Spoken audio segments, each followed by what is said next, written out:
దవాఖానాలో డాక్టర్ల భద్రతపై మంత్రి దామోదర రివ్యూ, సీసీ కెమెరాలు ఏర్పాటు చేయాలని అధికారులకు ఆదేశం. హిమాయత్, ఉస్మాన్ సాగర్లకు పోటెత్తిన వరద, నీటి మట్టం పెరిగితే గేట్లు ఎత్తుతామన్న అధికారులు.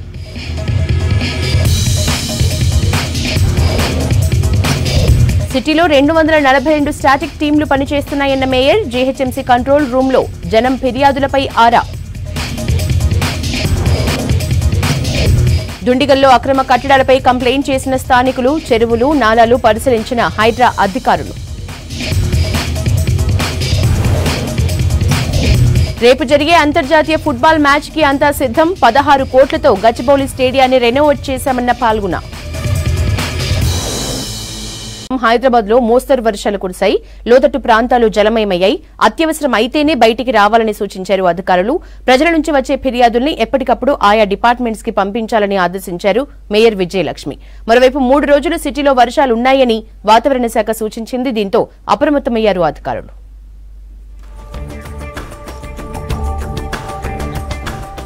రాష్ట్రంలో వర్షాలు, వరద పరిస్థితులపై రివ్యూ నిర్వహించారు సీఎం రేవంత్ రెడ్డి. సమీక్షలో మంత్రులు, సీఎస్, డీజీపీలు పాల్గొన్నారు. భారీ వర్ష సూచన ఉన్న ప్రాంతాల్లో అధికారులు అలర్ట్గా ఉండాలన్నారు సీఎం. హైదరాబాద్ బంజారాహిల్స్లోని కమాండ్ కంట్రోల్ సెంటర్లో వ్యవస్థను సిద్ధంగా ఉంచుకోవాలని ఆదేశించారు. వరదల కారణంగా మృతి చెందిన వారి కుటుంబాలకు ఆర్థిక సాయం 4 లక్షల నుంచి 5 లక్షలకు పెంచాలని నిర్ణయించారు. వరదల్లో చనిపోయిన పశువులు, మేకలు, గొర్రెలు యజమానులకు పరిహారం పెంచాలన్నారు సీఎం రేవంత్ రెడ్డి.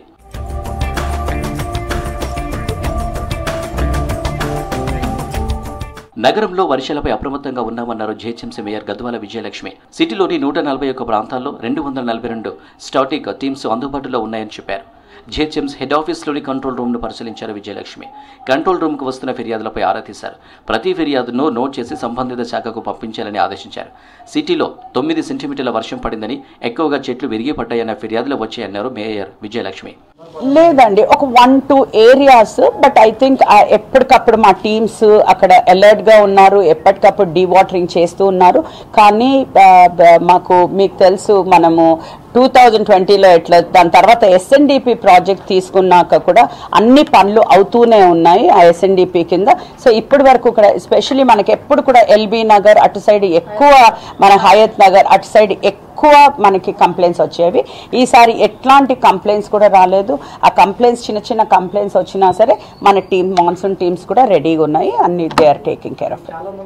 హైదరాబాద్ లో 3 రోజులుగా వర్షం కురుస్తుంది. పలు ప్రాంతాల్లో చెట్లు విరిగిపడ్డాయి. ఉస్మాన్ సాగర్, హిమాయత్ సాగర్ కు వరద పెరుగుతుంది. హుస్సేన్ సాగర్ ఒక గేటు 3 ఫీట్లు పైకెత్తి కిందికి నీటిని విడుదల చేశారు అధికారులు. వరద ప్రాంతాల్లో పర్యటించారు జీహెచ్ఎంసీ కమిషనర్ అమ్రపాలి. జీహెచ్ఎంసీ ఉద్యోగులకు సెలవులు రద్దు చేశామని, జోనల్ కమిషనర్లు ఫీల్డ్లో ఉంటున్నారని చెప్పారు. వాటర్ నిలిచిన చోట, మూసి పరివాహక ప్రాంతాలు, హుస్సేన్ సాగర్పై ప్రత్యేక నిఘా పెట్టామన్నారు. మరోవైపు వర్షాలతో ఓయూ, జేఎన్టీయూలో జరగాల్సిన పరీక్షలను వాయిదా వేశారు అధికారులు.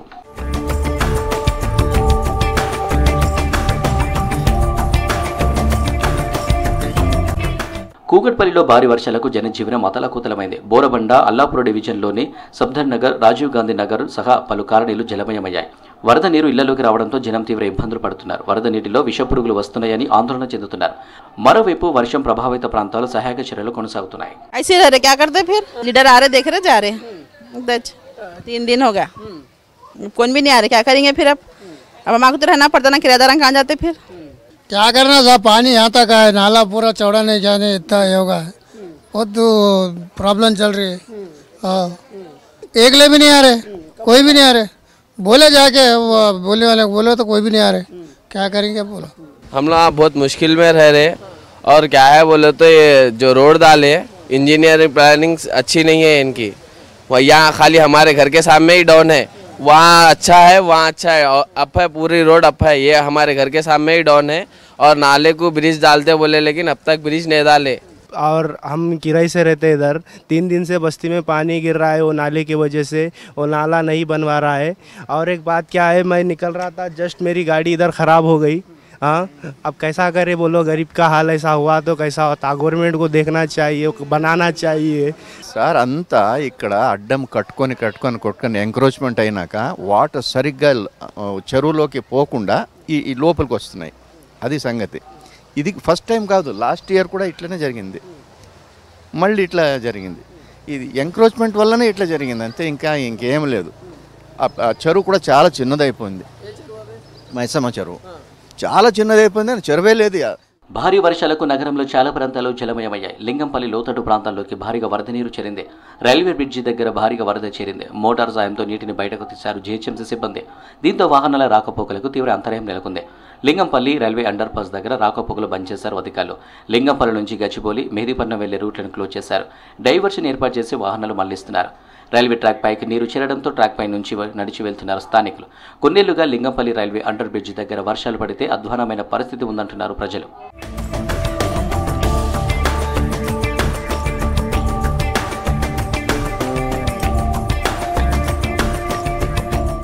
షేర్లింగంపల్లి నియోజకవర్గంలో భారీ వర్షాలకు కాలనీలు జలమయమయ్యాయి. సుదర్శన్ కాలనీలోని రోడ్లు చెరువులను తలపిస్తున్నాయి. రోడ్లపై వరద నీరు నిలిచిపోవడంతో 3 రోజులుగా జనం ఇబ్బంది పడుతున్నారు. రోడ్లపై గుంతలు కనిపించక ప్రమాదాలు జరుగుతున్నాయి. పరిస్థితి ప్రమాదకరంగా మారడంతో ఇళ్లకే పరిమితమయ్యారు కాలనీ నివాసులు. నిత్యావసర సరుకులు కూడా తెచ్చుకోలేని పరిస్థితి ఏర్పడిందన్నారు. అంతకన్నా ముందు ఇంత రాలేదు, ఇంత నీళ్లు పడుచుకు రాలేదు. ఉన్న నీళ్ళన్నీ ఇక్కడికే వస్తున్నాయి. వచ్చే నీళ్ళన్నీ నా ఇళ్ళల్లో పోతున్నాయి. దాటాలనే కష్టమవుతుంది. ఓ బండి తీసుకోమన్నా కష్టమే, దుకాణం పోదామన్నా కష్టమే, టాబ్లెట్ తెచ్చుకుందామన్నా కష్టమే. ఏ దానికి లేకుండా ఇబ్బంది ఉంది సార్. రోడ్ నెంబర్ 6 నుంచి మాకు ఇక్కడ నుంచి అక్కడ మెయిన్ రోడ్ పోవాలన్నా కష్టమే. బస్ స్టాప్ పోవాలన్నా కష్టమే, డ్యూటీలకు పోవాలన్నా కష్టమే. డ్యూటీలు బంద్ చేసుకుని ఇంట్లో కూర్చోవాల్సి వస్తుంది. ఇట్లా షాప్కి వెళ్ళాలన్నా కష్టమే, పిల్లల స్కూల్కి డ్రాప్ చేయాలన్నా కష్టమే. బండ్లను కూడా ఎగగొట్టవలసి వస్తుంది. ఇట్లా ఈ ఎస్ఎంఆర్ వాళ్ళకి బయటికి పంపిస్తున్నందుకు వాళ్ళు బోర్లు వేసి బయటికి పంపించి మాకు ఇది మొత్తం రోడ్ అంతా బ్లాక్ అవుతుంది. దానివల్లనే మొత్తం మాకు ఇదంతా ఫెసిలిటీ లేకుండా అవుతుంది. మాకు ప్రాబ్లం చాలా. ఆ ఎస్ఎంఆర్ నీళ్లు బంద్ అయిపోతే మాత్రం ఇది మాకు వాటర్ ఫ్లోయింగ్ అనేది ఉండదు. ఇంకా ఏం లేని వాళ్ళు అయితే కష్టం అవుతుంది. ఏదో ఎంతో ఒకసారి తెచ్చుకొని వండుకుంటున్నాం కాబట్టి నడిచిపోతుంది మాకు. అసలు నీళ్లు ఏముంది, పొద్దుగా లేస్తే ఎల్లుడు ఎటు బయటికి వెళ్ళొత్తలేదు. మాకు చాలా కష్టమే అవుతుంది. మరి ఇది ఏం చేస్తారో ఎట్లా. సిటీలో కురిసిన వర్షాలకు లోతట్టు ప్రాంతాలు జలమయమయ్యాయి.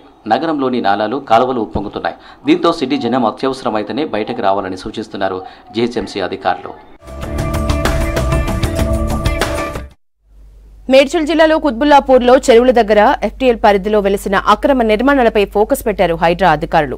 దుండిగల్ మున్సిపల్ పరిధిలోని కత్వా చెరువు, పోతిన్కుంట, నేరెళ్ల నాలాల్ని పరిశీలించింది హైడ్రా బృందం. మలంపేటలో నాలాలు, చెరువు పరిధిలో లక్ష్మీ శ్రీనివాస కన్స్ట్రక్షన్స్ విల్లాస్ నిర్మించినట్లు గుర్తించారు. ఈ అక్రమ నిర్మాణంలో వర్షపు నీరు వెళ్లేందుకు వీలు లేకపోవడంతో హైడ్రాకు కంప్లైంట్ చేశారు స్థానికులు. దీంతో కత్వా చెరువు దగ్గర నిర్మించిన విల్లాల్ని పరిశీలించారు హైడ్రా, ఇరిగేషన్ మరియు మున్సిపల్ అధికారులు.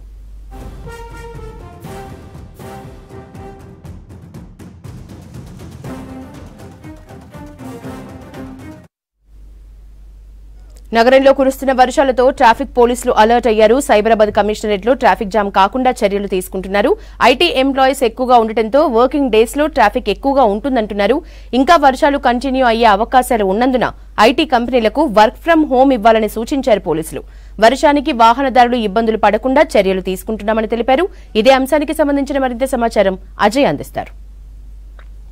నగరంలో కంటిన్యూస్గా వర్షం కురుస్తుంది. సో ఇదే మళ్ళీ కొన్ని రోజులు కూడా కంటిన్యూ అయ్యే అవకాశాలు ఉన్నట్లు ఇప్పటికే వాతావరణ శాఖ హెచ్చరికలు జారీ చేయడము. ముఖ్యంగా హైదరాబాద్ నగరంలో సైబరాబాద్ పోలీస్ కమిషనరేట్ సంబంధించి మొత్తం కూడా ఐటీ కారిడార్ ఉంటుంది. ఐటీ కారిడార్ కూడా అందులో మాదాపూర్, రాయదుర్గి 2 ట్రాఫిక్ పోలీసులకు సంబంధించి పూర్తి స్థాయిలో కూడా ఐటీ కారిడార్లో ఎప్పటికప్పుడు మానిటర్ చేయాల్సిన అవసరం ఉంటుంది. ట్రాఫిక్ సంబంధించి కొంతవరకు ఇబ్బందులు తలెత్తే అవకాశాలు కూడా ఉంటాయి. ఎందుకంటే గతంలో వర్షాలు కురిసినప్పుడు కూడా మనం చూసాము ఐటీ కారిడార్ సంబంధించి ముఖ్యంగా ఐక్యా మీదుగా ఇటు సైబర్ టవర్స్ నుండి జేఎన్టీయూ వెళ్లే రూట్ ఎప్పటికప్పుడు కూడా ట్రాఫిక్ సంబంధించిన చిక్కులు, ట్రాఫిక్ సంబంధించిన సమస్యలు రెగ్యులర్గా అక్కడ నోటీస్ చేస్తూ ఉంటాం. సో వర్షాలు కురుస్తున్నాయి కంటిన్యూస్గా హైదరాబాద్ నగరంతో పాటు, అంటే సెంట్రల్ హైదరాబాద్తో పాటు శివారు ప్రాంతాల్లో కూడా వర్షాలు కురుస్తున్నాయి. దాంతోపాటు ఎక్కడికక్కడ నిన్న ఆదివారం కావడము, సో వర్కింగ్ డేస్లో కొంతవరకు ట్రాఫిక్ సంబంధించి ఇబ్బందులు తలెత్తే అవకాశం ఉంటుంది. కాబట్టి పూర్తి స్థాయిలో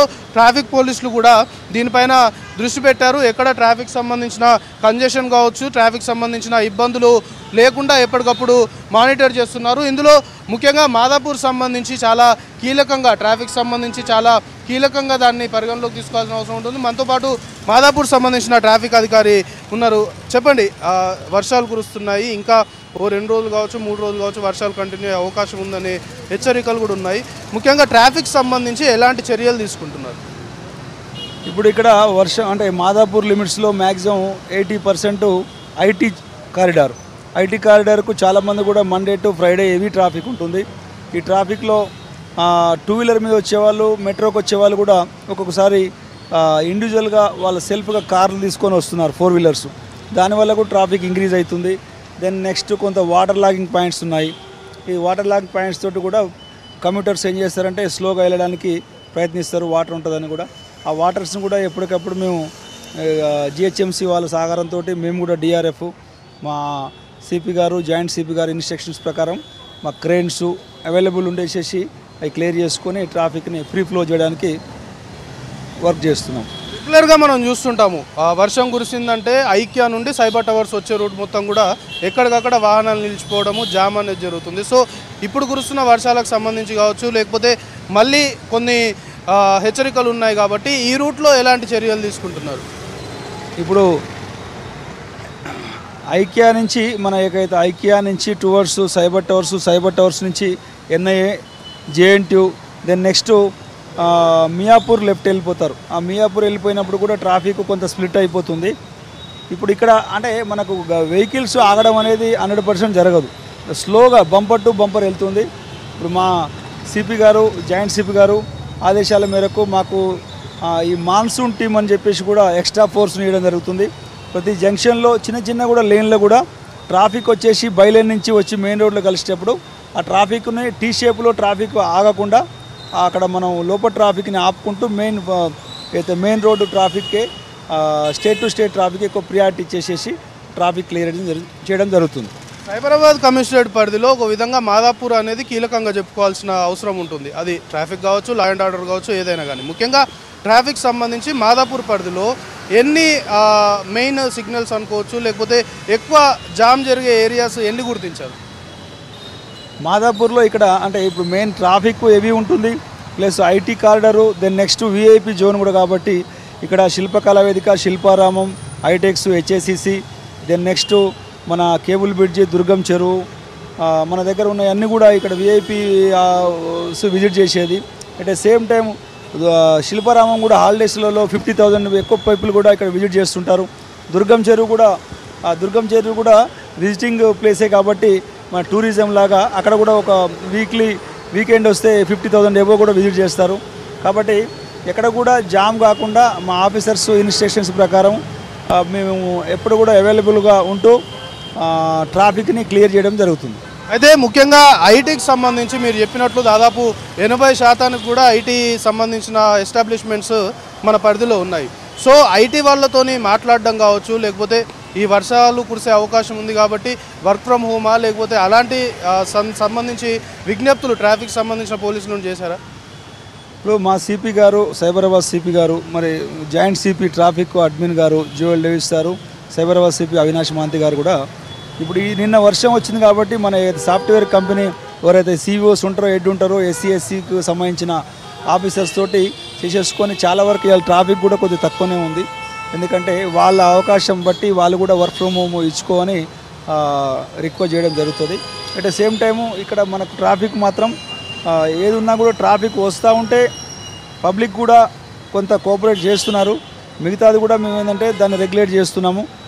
వర్షం వచ్చినప్పుడు ట్రాఫిక్లో ఎక్కువ మంది 4 వీలర్స్ వాడుతున్నారు కాబట్టి ట్రాఫిక్ పెరుగుతున్నది.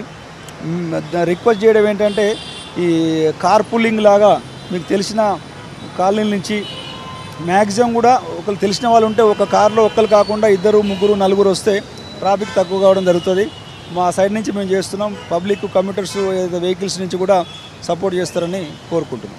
ఇది మొత్తానికి మాదాపూర్ సంబంధించి దాదాపు 80% పైగా కూడా ఐటీ ఎస్టాబ్లిష్మెంట్స్ ఉంటాయి. ఇప్పటికే అటు joint CP traffic Joel Davis కూడా ఐటీ సంబంధించిన కంపెనీస్కు విజ్ఞప్తి చేశారు. వర్క్ ఫ్రమ్ హోమ్ ఇస్తే మంచిది, ఎందుకంటే అందరూ వచ్చి పనిచేయడం ద్వారా వర్షాలు కురుస్తున్నాయి కాబట్టి కొంతవరకు ట్రాఫిక్ సంబంధించి ఇబ్బందికర పరిస్థితులు తలెత్తే అవకాశం ఉంటుంది అని ఒక విజ్ఞప్తి చేస్తే కొన్ని కంపెనీస్ దానికి సంబంధించి సహకరించాయనేది కూడా ట్రాఫిక్ పోలీసులు చెప్తున్నారు. సో మాదాపూర్ సంబంధించిన పరిధిలో మాత్రము ఎక్కడ ట్రాఫిక్ సంబంధించిన జామ్ జరగకుండా, ట్రాఫిక్ సంబంధించి ఎక్కడ ఇబ్బందులు తలెత్తకుండా మాత్రము చర్యలు తీసుకుంటున్నామనేది ట్రాఫిక్ పోలీసులు చెప్తున్నారు.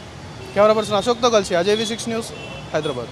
బీసీ డిక్లరేషన్ కి కాంగ్రెస్ పార్టీ కట్టుబడి ఉందన్నారు ఎమ్మెల్సీ తీన్మార్ మల్లన్న. బీసీ రిజర్వేషన్ల కోసం ఆమరణ నిరాహార దీక్ష చేస్తూ గాంధీ హాస్పిటల్లో చికిత్స పొందుతున్న సిద్ధేశ్వర్ ను పరామర్శించారు మల్లన్న. జాతీయ బీసీ దళ అధ్యక్షుడు కుమారస్వామి బీసీల కోసం పోరాటం చేస్తున్న నేతలకు పూర్తి మద్దతు ఉంటుందన్నారు. బీసీలకు ఇచ్చిన హామీని నెరవేర్చే విధంగా సీఎం రేవంత్ తో మాట్లాడి ఒప్పిస్తానని హామీ ఇచ్చారు. తనపై నమ్మకం ఉంచి దీక్ష విరమించాలని సిద్ధేశ్వర్ ను కోరారు మల్లన్న. ఈ రాష్ట్ర ప్రభుత్వంలో భాగస్వామైనటువంటి మేము ఈ రాష్ట్రంలో ఎవరికి కూడా అన్యాయం జరగకుండా చూడాలనేదే మా ఇంటెన్షన్.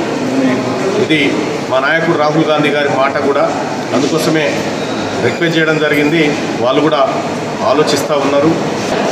తెలంగాణ రాష్ట్ర ప్రభుత్వం బీసీలకు ఇచ్చినటువంటి హామీని నెరవేర్చడంలో ఏమాత్రం పొరపాటు చేస్తుందని మేము అనుకోవట్లేదు. ఒకవేళ పొరపాటు చేస్తే పరిణామాలు వేరే విధంగా ఉండేటువంటి వాతావరణం కనిపిస్తూ ఉంది. అందుకోసమే మా గౌరవ ఫ్యూచర్ ప్రధాని రాహుల్ గాంధీ గారి ఆలోచన మేరకు తెలంగాణ రాష్ట్రంలో బీసీలకు మంచి రోజులు రాబోతున్నాయని నమ్ముతా ఉన్నాం. ముఖ్యంగా కామారెడ్డి డిక్లరేషన్ సందర్భంగా ఆ రోజు స్థానిక సంస్థల ఎలక్షన్లో 42% రిజర్వేషన్లు పెంచుతామనే అజెండా 1, అలాగే కులగణన చేసిన తర్వాతే స్థానిక సంస్థల ఎన్నికలు వెళ్లాలనే ప్రధాన అజెండాగా ఈరోజు అమర నిరాదీక్ష చేస్తున్న వారిని పరామర్శించడం జరిగింది. ఈరోజు మన సిద్ధేశ్వర్ గారి ఆరోగ్యం కూడా చాలా క్షీణిస్తున్న పరిస్థితి ఏర్పడ్డదని, వెంటనే ఈ సందర్భంగా రాష్ట్ర ప్రభుత్వానికి విన్నపం ఏంటంటే వెంటనే మంత్రి గారు పొన్నం ప్రభాకర్ గారు వచ్చి తన యొక్క నిరాదీక్ష నుంచి దీక్ష విరమించుకునే విధంగా తను ప్రయత్నం చేయాలని, లేకుంటే ఈ రోజుకు 9వ రోజైంది, ఇంకొక 2-3 రోజులైతే వారి ఆరోగ్యం పూర్తిగా దెబ్బతినే పరిస్థితి. వారికి ఏదన్నా అయితే తెలంగాణ ఉద్యమం తర్వాత మరో బీసీ ఉద్యమం గాంధీ హాస్పిటల్ గడ్డ నుంచి మొదలైతుందని తెలియజేస్తున్నాను. 2 రోజులుగా కురుస్తున్న వర్షాలకు రంగారెడ్డి జిల్లా మహేశ్వరం మండలం ఎంఆర్ఓ కార్యాలయం మొత్తం కురుస్తూ చిత్తడిగా మారింది. 30 ఏళ్ల క్రితం నిర్మించిన భవనం శిథిలావస్థకు చేరుకుంది. దీంతో అధికారులు, ప్రజలు కార్యాలయానికి రావాలంటేనే భయపడుతున్నారు. మరోవైపు వర్షపు నీరు కురుస్తుండటం వల్ల భూ రికార్డుల గది ఏ క్షణమైనా కూలిపోయే స్థితిలో ఉంది. దీంతో పాటు కంప్యూటర్లు, ఎన్నికల సామాగ్రి అంతా తడిసి ముద్దవుతోంది. 5 ఏళ్ల క్రితం శంకుస్థాపన చేసిన నూతన భవన నిర్మాణానికి సరిపడా బడ్జెట్ కేటాయించకపోవడంతో పిల్లర్ల వరకే పరిమితమైందని చెప్తున్నారు అధికారులు. వెంటనే నూతన ఎంఆర్ఓ కార్యాలయ భవనం నిర్మించి విలువైన రికార్డులు పాడవకుండా చర్యలు తీసుకోవాలని స్థానికులు డిమాండ్ చేస్తున్నారు. దాదాపు ఒక 50 సంవత్సరాల క్రితము కట్టడం జరిగింది ఈ యొక్క ఎంఆర్ ఆఫీస్. ప్రస్తుతం చూస్తే పరిస్థితి మాత్రం ఎంత దయనీయ స్థితిలో ఉందంటే, ఇప్పుడు 2 రోజుల సంది భారీ వర్షాలతోని ఈరోజు చూస్తే ఎంఆర్ ఆఫీస్లో ఏడాడ నీళ్లు నిలబడున్నాయి. అదేవిధంగా స్లాబ్ల నుంచి నీళ్లు కురవడం జరుగుతుంది. ఇప్పుడు ఏ నిమిషంలో ఎప్పుడు కూలిపోతుందో ఈ బిల్డింగ్ అనే విధంగా ఎవరు చెప్పలేనటువంటి పరిస్థితి ఈరోజు. అదేవిధంగా మహేశ్వరం మండలానికి సంబంధించినటువంటి అనేక రికార్డులు, విలువైన రికార్డులు అన్నిటిగా రికార్డ్ సెక్షన్లు ఉన్నాయి. ఒకవేళ కూలిపోతే ఇదంతా పరిస్థితి ఏంది ఈరోజు? కాబట్టి సంబంధించినటువంటి అధికారులు కానీ, స్థానికంగా ఉన్నటువంటి ఎమ్మెల్యే కానీ, ఎంపీ గారు కానీ, అదేవిధంగా స్థానిక ఉన్నటువంటి కాంగ్రెస్ నాయకులు కానీ ఇంతకుముందు కేఎల్ఆర్ ఒకనాడు వచ్చి పర్యటించడం జరిగింది. త్వరలోనే ఈ ఎంఆర్ ఆఫీస్ బిల్డింగ్ కన్స్ట్రక్షన్ చేస్తామని చెప్పారు. 5 సంవత్సరాల క్రితం ఈ స్లాబ్ వేయడం జరిగింది. అదేవిధంగా స్లాబ్ పట్టించుకోకపోతే అది లాస్ట్కి వచ్చేసరికి ఏమవుతుంది, అది డ్యామేజ్ పూర్తిగా ఖరాబ్ అవుతుంది. కాబట్టి ఎట్టి పరిస్థితుల్లోనే దీన్ని ఎంబడే పట్టించుకోకపోతే మాత్రం ఎట్టి పరిస్థితుల్లో స్థానికుల మేమందరం ప్రజలందరం ఐకమత్యంగా ఉండటంగా ఈ యొక్క ఎమ్మెల్యే కానీ, ఎంపీ కానీ ఖచ్చితంగా నిలదీసి ఎట్టి పరిస్థితుల్లో దీన్ని వెంబడే పూర్తి చేయాలనేటంగా వారిని. అంతర్జాతీయ ఫుట్బాల్ పోటీలకు వేదికైంది గచ్చిబౌలి స్టేడియం. రేపటి నుంచి ఇంటర్ కాంటినెంటల్ కప్ పోటీలు జరగనున్నాయి. ఈ మ్యాచ్ల కోసం 15 కోట్ల రూపాయలతో గచ్చిబౌలి స్టేడియాన్ని రెనోవేట్ చేసింది స్పోర్ట్స్ అథారిటీ. ఈ అంతర్జాతీయ పోటీలో ఏ దేశాలు పాల్గొంటున్నాయి, ఏర్పాట్లు ఏం చేశారు అన్న దానిపై తెలంగాణ ఫుట్బాల్ అసోసియేషన్ సెక్రటరీ ఫల్గుణతో Narender face to face. Continental football కప్కి హైదరాబాద్ వేదిక అవ్వబోతుంది. రేపటి నుంచి ఈ నెల 9వ తారీఖు వరకు 3 మ్యాచ్లు జరగనున్నాయి. అయితే మ్యాచ్లకు సంబంధించి ఇప్పటికే స్పోర్ట్స్ అథారిటీ స్టేడియం మొత్తం పూర్తిగా రెనోవేట్ చేసింది. దీనికి సంబంధించి మరిన్ని వివరాలు మనం ఒకసారి అడిగి తెలుసుకుందాం. మనతో పాటు Telangana football association secretary, former Indian football player Phalguna garu ఉన్నారు. ఒకసారి అడిగి తెలుసుకుందాం. Hello sir.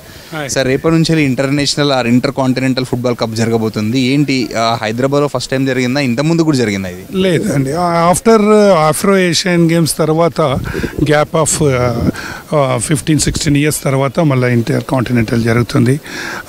ఒక గుడ్ న్యూస్ ఏంటంటే గచ్చిబౌలి మీరు చూసారు రూపురేఖలు చేంజ్ అయిపోయాయి. ఎందుకంటే ముందు మనకు ఓన్లీ స్టెప్స్ ఉండేది. సో ఒక ఇంటర్నేషనల్ టోర్నమెంట్ చేయాలంటే ఫీఫా బకెట్ చైర్స్ అవన్నీ ఉంటేనే వాళ్ళు మనకు అలాట్ చేస్తారు. So thank you very much. మన సీఎం గారు రేవంత్ రెడ్డి గారి దగ్గర మేము కలవడం జరిగింది. ఆయన ఇమీడియట్గా ఆయన ఏం చేశాడంటే ఓకే ఇది మన బకెట్ చైర్స్ విఐపి చైర్స్ ఇవన్నీ చేద్దామని చెప్పారు. సో ద్వారా మనకేమైందంటే ఇది ఇమీడియట్గా అంత రెనోవేషన్ అయిపోయింది. అన్ని బకెట్ చైర్స్ వచ్చినాయి, విఐపి చైర్స్ వచ్చినాయి. సో ఇంటర్నేషనల్ లెవెల్ ఈరోజు ఇంటర్నేషనల్ మ్యాచ్ ఏది తీసుకొచ్చినా గచ్చిబౌలి స్టేడియంలో చెయ్యొచ్చు. ఎందుకంటే ఫెసిలిటీస్ ఏవైతే ఇంటర్నేషనల్ లెవెల్ ఉండాలో అవన్నీ మన దగ్గర ఉన్నాయి. రేపటి నుంచి జరిగే ఈ ఇంటర్ కాంటినెంటల్ కప్లో ఏ కంట్రీస్ పార్టిసిపేట్ చేస్తున్నాయి సార్? ఇది 3 కంట్రీస్ పార్టిసిపేట్ చేస్తున్నాయి, మారిషస్ అండ్ స్వీడన్, మళ్ళీ మన ఇండియా టీం. సో రేపటి మ్యాచ్ మనది ఇండియా టీం ఆడుతుంది. దానికి ఇనాగ్రేషన్కు మన చీఫ్ మినిస్టర్ రేవంత్ రెడ్డి గారు వాళ్ళ క్యాబిన్ అంతా అటెండ్ చేస్తారని నాకు ఇన్ఫర్మేషన్ ఉంది. అదే మాదిరిగా మన మొత్తం టోటల్ స్టేడియం ప్యాక్ అవుతుందని నేను ఊహిస్తున్నాను ఒక ఇండియా ప్లేయర్గా. సో ఇదేమవుతుందంటే జనాలు ఉంటే న్యాచురలీ ప్లేయర్స్కి ఒక బూస్టింగ్ ఉంటుంది మన ఇండియా టీంకి. సో 100% ఇది మంచి రోజులు ఫుట్బాల్కి వచ్చినాయని అనుకుంటున్నాను. ప్రీవియస్లో ఎట్లయితే ఒలింపియన్స్ ఉండే మన హైదరాబాద్లో అలాంటి రోజులు వస్తున్నాయి. సో దానివల్ల ఇవాళ ఏంటంటే మన ఫస్ట్ మ్యాచ్ ఏమో ఇండియా వర్సెస్ మారిషస్ ఆడుతుంది. తర్వాత మన 9th రోజు మళ్ళీ మన మ్యాచ్ ఉంటుంది, 6th రోజు ఇంకో మ్యాచ్ ఉంటుంది. సో దీనికంతా ఏంటంటే రేపటి మ్యాచ్కి ఇదంతా చేశారు. విఐపి చైర్స్ కూడా మనకు 500 విఐపి చైర్సెస్ ఉన్నాయి. అంతేకాకుండా ఇంకా మళ్ళీ టెంపరవరీగా అంటే రేపటి మ్యాచ్కి అందరూ పొలిటీషియన్స్ అందరు ఐఏఎస్ ఐపీఎస్లు వస్తారని చెప్పి ఇంకో మనం ఒక 300 చైర్స్ ఎక్స్ట్రా పెడుతున్నాం. ఇది రేపు ఫస్ట్ మ్యాచ్ జరగబోతుంది కదా, ఈ మ్యాచ్కి షెడ్యూల్ ఏంటి సార్? అంటే ఈవినింగ్ ఏ టైంకి టీమ్స్ గచ్చిబౌలి స్టేడియంకి వస్తాయి, గెస్ట్లు ఏ టైంకి వస్తున్నారు, నార్మల్ క్రౌడ్ని ఏ టైంకి అలౌ చేస్తారు? ఇది 3 o'clock నుంచి ఇది అలౌ చేస్తారు. టీము 2 hours బిఫోర్ వస్తుంది. As for FIFA rules 2 hours before వస్తుంది. బట్ 5 to 5:30కి వస్తుంది. అయినాక వార్మప్ చేసి బట్ ఒక్కటైతే వాస్తవము మన సీఎం గారు అందరూ ఆన్ టైంలో ఉంటారని నాకు భావిస్తున్నా. ఎందుకంటే ఫీఫా రూల్స్ ఉంది 7:30 అంటే ఒక సెకండ్ అటు ఇటు చేయరు. సో ఎవరు వచ్చినా రాకపోయినా కిక్ ఆఫ్. సో అది డెఫినెట్గా సీఎం గారు నాలెడ్జ్కి ఉంది. నాకు తెలిసినంత మట్టుగా సీఎం గారు ప్రోగ్రామ్ 10 to 15 minutes మేము ఫీఫా మనకు అలాట్ చేసింది. సో సీఎం గారితో పాటు మన మినిస్టర్స్, మన నేషనల్ ప్లేయర్స్ అందరూ వస్తున్నారు. సో మీరు చూస్తున్నారు ఇవాళ ఒక పండుగ వాతావరణం ఉంది ఫుట్బాల్కి. మంచి రోజులు అయిన వెదర్ కూడా చాలా బాగుంది. నిన్నటి వరకు వర్షాలు ఉండే, but as per my broadcasting తెలుసుకుంటే రేపు వర్షం ఉండదని అనుకుంటున్నారు. కానీ వర్షం ఉన్న ఫుట్బాల్ ఎంత వర్షం పడినా ఫుట్బాల్ మ్యాచ్ జరుగుతుంది. మ్యాచ్ ఆపాలంటే బాల్ వాటర్లో ఫ్లో అయితేనే యాజ్ పర్ రూల్గా ఆపుతారు, లేకపోతే మ్యాచ్ అయితే కంపల్సరీ జరుగుతుంది. సో నేను మీ అందరి టీవీకి మీడియాకి అందరికీ రిక్వెస్ట్ చేస్తున్నా, ఈ గేమ్ని ఇంకా మీరు హైలైట్ చేయాలా. మీ వల్లనే ఇంకా ఎక్కువ ఇది ముందుకెళ్తుంది. అంతేకాకుండా మన ప్లేయర్స్ ఎవరైతే ఉన్నారో ఈ ఎక్స్పోజర్ మ్యాచెస్ చూసి వాళ్ళ స్కిల్స్ అవి నేర్చుకొని ముందుకు మన తెలంగాణ ప్లేయర్స్ కూడా అందరూ ఇండియా టీంలో వస్తారని ఆశిస్తూ ఒక ఇండియా ప్లేయర్గా ఇది రేపటి నుంచి వెళ్ళి 3 మ్యాచ్లు హైదరాబాద్లో జరగనున్నాయి. ఇది దాదాపు 15 నుంచి 16 సంవత్సరాల తర్వాత హైదరాబాద్లో ఫస్ట్ టైం ఈ ఇంటర్ కాంటినెంటల్ కప్ జరుగుతుంది. ఈ కప్ కోసం స్పోర్ట్స్ అథారిటీ 16 కోట్లతో స్టేడియం మొత్తం ముస్తాబ్ చేసిందని చెప్పొచ్చు. స్టేడియం మొత్తం 20,000 దాదాపు 20,000 బకెట్ చైర్స్ని ఏర్పాటు చేసింది. దాంతోపాటు వివిఐపి చైర్స్ కూడా ప్రత్యేకంగా ఏర్పాటు చేస్తున్నారు. రేపటికి మ్యాచ్ చూసే వాళ్ళు మాత్రం 3:30 నుంచి స్టేడియంలోకి రావచ్చు. దీంతోపాటు గెస్ట్లు కూడా వచ్చే ఛాన్స్ ఉందంటారు. అంటే మినిస్టర్స్తో పాటు సీఎం కూడా ముఖ్యమంత్రి రేవంత్ రెడ్డి కూడా చీఫ్ గెస్ట్గా హాజరవుతున్నాడు. ఎగ్జాక్ట్లీ 7:30కి మ్యాచ్ స్టార్ట్ అవుతుందని చెప్తున్నారు. Cameraman Srikanth, Narender, V6 news, Hyderabad. రాష్ట్రంలో బీసీ కులగణన చేపట్టాలని డిమాండ్ చేస్తూ హైదరాబాద్ కలెక్టరేట్ ను ముట్టడించారు బీసీ సంక్షేమ సంఘం నేతలు.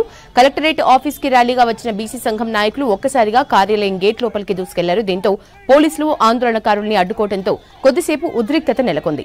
పోలీసులు నచ్చజెప్పడంతో పరిస్థితి సద్దుమణిగింది. ప్రభుత్వం వచ్చి 8 నెలలు గడుస్తున్నా ఎందుకు చేయటం లేదని ప్రశ్నించారు నేతలు.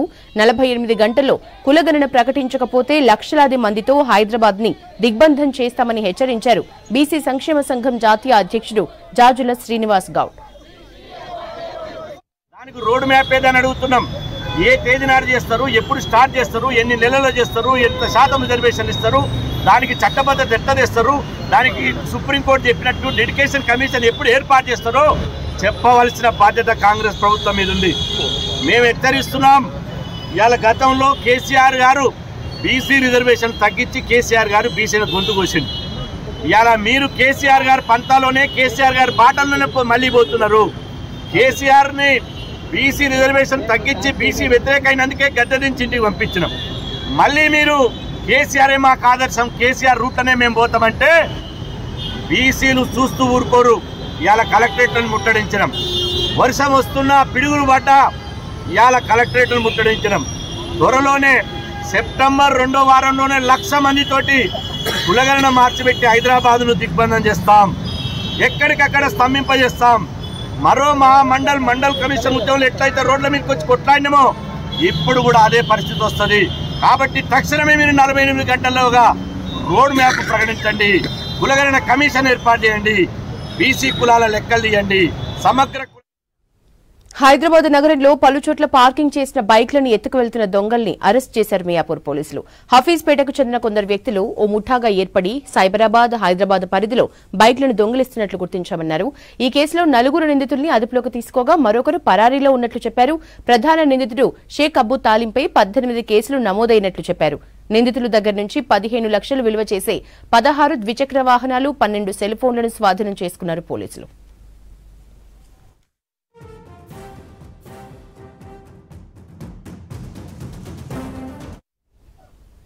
సిటీలో విలువైన కాపర్ కేబుల్ వైర్లని చోరీలకు పాల్పడుతున్న ముఠాని పట్టుకున్నారు నార్త్ జోన్ పోలీసులు. పలుచోట్ల టవర్స్ కి ఉపయోగించే కాపర్ వైర్లను 14 మంది ముఠా సభ్యులు చోరీ చేసి అమ్ముతున్నట్లు గుర్తించారు. బోయిన్పల్లి పరిధిలో బీఎస్ఎన్ఎల్ అధికారులు ఇచ్చిన ఫిర్యాదుతో కేసు నమోదు చేశారు పోలీసులు. దాదాపు 200 సీసీ కెమెరాల ఆధారంగా కేసును ఛేదించినట్లు తెలిపారు నార్త్ జోన్ డీసీపీ సాధన రష్మి పెరుమాల్. నిందితుల నుంచి 10 లక్షల రూపాయల విలువ గల కేబుల్ వైర్లను, ఒక ఆటో, 2 ద్విచక్ర వాహనాల్ని స్వాధీనం చేసుకున్నట్లు తెలిపారు డీసీపీ. బేసిక్లీ ఈ ఫస్ట్ కేసు స్టార్ట్ అయిందంటే ఇది బిఎస్ఎన్ఎల్ నుంచి మాకు కంప్లైంట్ వచ్చింది. ఇది సెంటర్ పాయింట్ నాలా బోన్పల్లి ఏరియాలో మొబైల్ టవర్ది అక్కడ ఉన్నది. ఇది have stolen the BSNL install చేసిన కాపర్ వైర్ థెఫ్ట్ అయిందని కంప్లైంట్ వచ్చింది. ఆ కంప్లైంట్ని బేస్ చేసుకుని వీళ్ళు ఇన్వెస్టిగేషన్లో ఒక 200-300 CCTVs they have verified in that area. Verification టైంలో దెన్ ఇట్లా ఒక ఆఫ్టర్ సమ్ ఫ్యూ డేస్ ఒక బండి మాకు దాని నంబర్ ప్లేట్ ఐడెంటిఫై అయింది, సస్పెక్ట్ వెహికల్ అని ఐడెంటిఫై అయింది. ఆ వెహికల్ అంతా పర్సూ చేస్తుంటే we found the first accused. ఆ పర్సన్ని పట్టుకున్న తర్వాత మిగతా అంత స్టోరీ అంతా తెలుసుకుంటే ఇది ఒకటి these persons who are actually వీళ్ళే ఇన్స్టాల్ చేస్తారండి ఈ కాపర్ వైర్, ఈ కేబుల్స్ అని ఇన్స్టాలేషన్ కోసం లేబర్గా యూజ్ చేసుకుంటారు. సో అందుకే వీళ్ళకి ఐడియా ఉంటుంది అది ఎక్కడ పెడతారు అని ఒరిజినల్లీ. అందుకే ఆ లొకేషన్ వాళ్ళకి ఐడియా ఉండటం వలన వాళ్ళు వేరే అసోసియేట్స్ని తెచ్చుకొని స్పెసిఫిక్గా ఏరియాకి వెళ్ళి ఒక 30-40 మినిట్స్ లోపల వాళ్ళు కంప్లీట్ చేసుకొని దొంగతనం తీసుకొని వెళ్ళిపోవచ్చు. ఎవరైనా లోకల్స్ అక్కడ అబ్జర్వ్ చేసినా దే వేర్ దోస్ జాకెట్స్, ఇట్లా కొంచెం గవర్నమెంట్ నుంచి పనిచేసేలాగా జాకెట్స్ వేసుకుని అట్లా క్యామోఫ్లాజ్ చేసుకుంటూ ఎవరైనా అడిగినా మేము ఆ పర్టికులర్ కంపెనీ నుంచి వచ్చాము, గవర్నమెంట్ నుంచి వచ్చాము, రిపేర్ వర్క్ చేస్తున్నాము అని అట్లాంటి ఆన్సర్స్ ఇస్తారు. అందుకే పబ్లిక్లో కూడా సస్పిషన్ రాదు వాళ్ళ మీద. 4 కేసెస్ రిజిస్టర్ అయినాయండి. దీంట్లో ఒకటి బోన్పల్లిలో, Karkhana, Kushaiguda and Abdullapur Met concerning these 4 cases. ఇంకా ఒక 4 కేసెస్ ఉన్నాయని తెలుస్తుంది. అది we will verify from the concerned mobile department like BSNL అని. ఈ అక్యూజ్ పర్సన్స్ ఒక 14 పీపుల్ ఉన్నారు. ఇంకా ఒక 3 పర్సన్స్ ఉన్నారు అని తెలుస్తుంది. అది మేము ఇప్పుడు అబ్స్కాండింగ్ చూపించి we are going to arrest them later. Hyderabad Ravindra భారతిలో టీఎంకేఈ డబ్ల్యూఏ ఆధ్వర్యంలో శ్రావణ మాసం చివరి రోజు అమావాస్య సందర్భంగా ఎడ్ల పొలాల అమాస కార్యక్రమాన్ని నిర్వహించారు. ఈ ప్రోగ్రాంలో ఎడ్లను అలంకరించి వాటికి నైవేద్యం పెట్టి పూజించారు.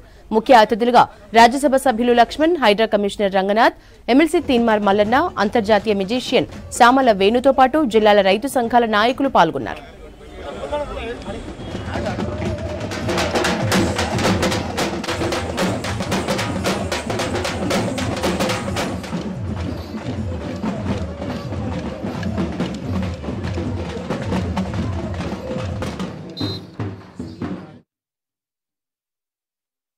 ఈ యొక్క స్పెషల్లీ మునుకాపు కులానికి చెందిన ఈ యొక్క పండుగ దీన్ని యావత్తు తెలంగాణ అంతా కూడా ఇంత భారీ ఎత్తున చేసుకోవాలి.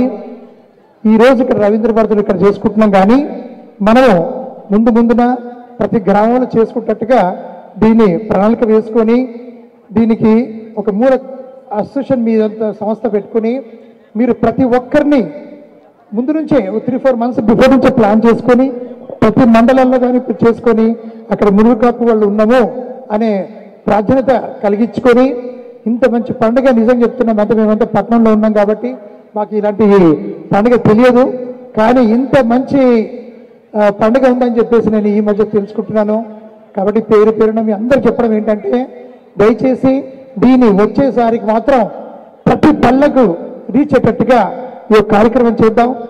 పవిత్రమైనటువంటి ఒక కార్యక్రమాన్ని తలపెట్టి మున్నూరు కాపు జాతికి సంబంధించినటువంటి అయితే అనుబంధము ప్రకృతితో, పర్యావరణంతో, వ్యవసాయంతో ముడిపడి ఉన్నదో ఆ యొక్క పండుగ విశిష్టతను ఈనాటి తరానికి, భావి తరాలకు చాటి చెప్పడానికి మళ్ళీ మూలాల్లోకి వెళ్ళి మన సంస్కృతిని, మన యొక్క కులం యొక్క ఆచార వ్యవహారాలను వెలికి తీసుకొచ్చే దాంట్లో తెలంగాణ మున్నూరు కాపు ఉద్యోగులు మరియు విశ్రాంత ఉద్యోగుల సంఘం ఆధ్వర్యంలో చక్కటి కార్యక్రమం ఎడ్ల పొలాల అమాస బొడ్డెమ్మ పండుగ. ఈ పండుగ విశిష్టతను ప్రతి సభ్యులు కూడా కుల సభ్యులు జరుపుకోవాల్సిన ఆవశ్యకతను వారు చాటి చెప్పారు శ్రీనివాస్ పటేల్ గారు. మనం ఎప్పుడు కూడా ముందుండి ప్రకృతిని కాపాడే వాళ్ళలో మనం ఎప్పుడు ముందే ఉంటాము. సో అది బహుశా అది కోయిన్సిడెంటల్గా ఉద్యోగం కూడా కాపాడే ఉద్యోగాన్ని ప్రకృతి నాకే ఇచ్చారు. సో అది తప్పకుండా ప్రకృతిని కాపాడుతాం. ముందుండి మన సమాజానికి మంచి చేయడానికి మీ అందరూ కూడా నాతోటి ఉంటారని చెప్పేసి ఈ కుల బంధువులందరూ కూడా నాతో మీ అందరి సహకారం అందిస్తారని చెప్పి కూడా నేను ప్రగాఢంగా నమ్ముతున్నాను. సో మనం ఒక మంచి సమాజాన్ని నిర్మించడానికి మనం అందరం కూడా కంకణబద్ధులై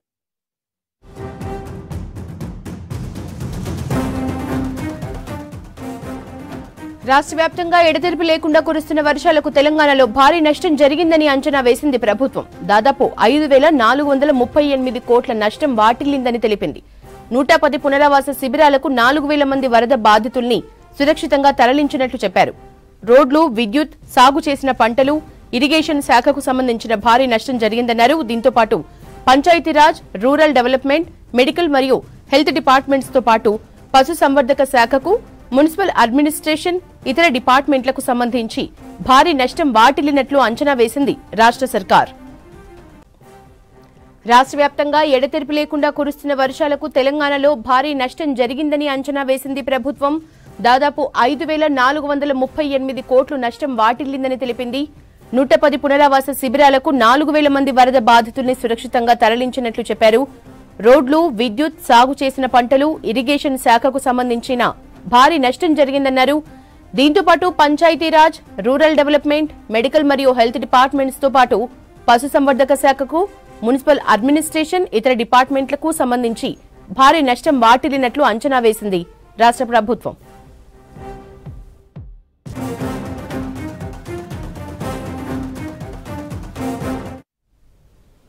హైదరాబాద్ తో పాటు శివారు ప్రాంతాల్లో ఉన్న చెరువులు, హుస్సేన్ సాగర్ జంట జలాశయాలు నిండుకుండలా మారాయి. ఎగువన కురిసిన వర్షాలకు వరద మరింత పెరిగితే కిందికి నీటిని విడుదల చేస్తామని తెలిపారు అధికారులు. పరివాహక ప్రాంతాల ప్రజలు సురక్షిత ప్రదేశాలకు వెళ్లాలని సూచించారు.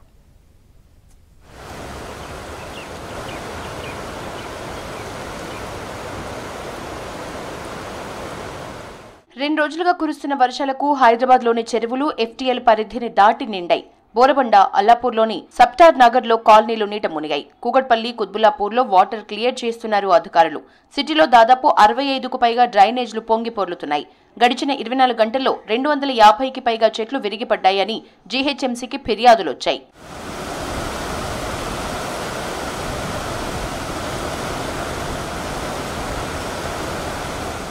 గ్రేటర్ పరిధిలో కురిసిన వర్షాలతో హుస్సేన్ సాగర్కి వరద పోటెత్తుతోంది. కూకట్పల్లి, బంజారా నాలాల నుంచి పెద్ద ఎత్తున వరద వస్తోంది. హుస్సేన్ లేక్ వాటర్ లెవెల్ 512 ఫీట్లకు చేరింది. సిటీలోని పలు ప్రాంతాల్లో వర్షం పడుతుండటంతో ఇంకా వరద వస్తోంది. దీంతో తూముల ద్వారా నీటిని కిందికి విడుదల చేస్తున్నారు అధికారులు. అప్రమత్తంగా ఉండాలని లోతట్టు ప్రాంతాల ప్రజలకు సూచించారు.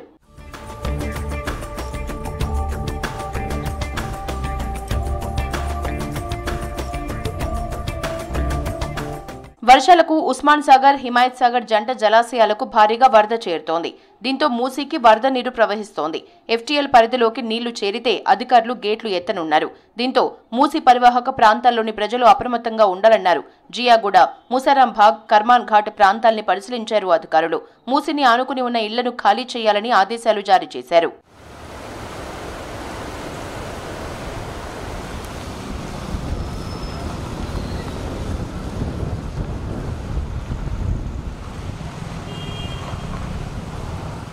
హిమాయత్ సాగర్ ను అధికారులతో కలిసి పరిశీలించారు రంగారెడ్డి జిల్లా కలెక్టర్ శశాంక. వరద ఫ్లోటింగ్ ఎంతవరకు వచ్చిందో తెలుసుకున్నారు. ఒకవేళ వరద పెరిగితే మూసి లీసాలోకి వదులుతామన్నారు. అందుకోసం అవసరమైన ముందు జాగ్రత్తలు తీసుకుంటామని తెలిపారు. వర్షాల నేపథ్యంలో అవసరమైతేనే ప్రజలు బయటికి రావాలని సూచించారు కలెక్టర్ శశాంక.